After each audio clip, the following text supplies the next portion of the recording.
So I want to talk about the ideal state of being.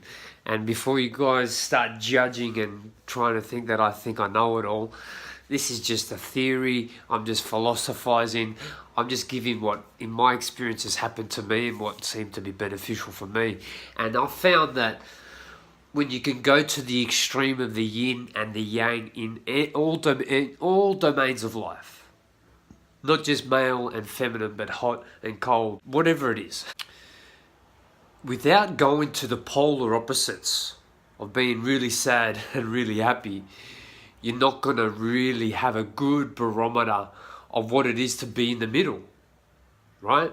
Because we could say that the ideal state is the yin and yang and that S curve that goes straight through the middle of the circle, balance of both. And that sounds like it makes a lot of sense.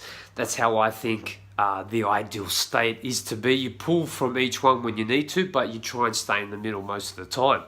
I've found for myself that when I went and played the full yin, full feminine lifestyle of meditating and being really emotional and receptive and just being really withdrawn and observing and just enjoying the rainbow, the colors, the roses, the smells. When I lived that lifestyle, I then could have a contrast of being the alpha lifestyle of accomplishing and setting goals and, tearing the world down and planting my flag and going full alpha mode on this thing. By going to the both extremes, I get to see what's really the middle line, what's really the best way to play this game.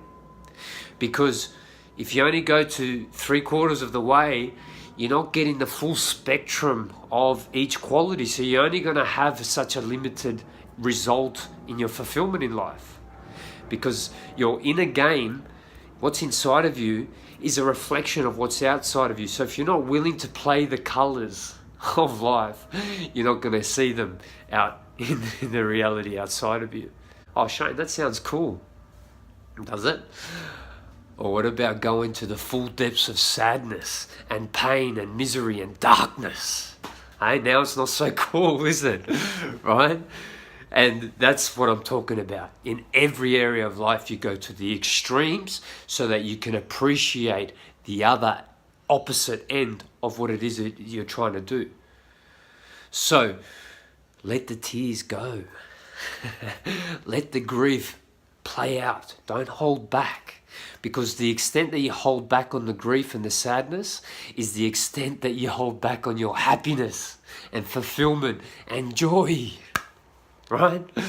It's as simple as that. It really is that simple. You go to the extreme of sadness and you get to experience the extreme of joy. And then you can find your middle way and live in that enlightenment, in that bliss state. Something to consider for you guys moving forward.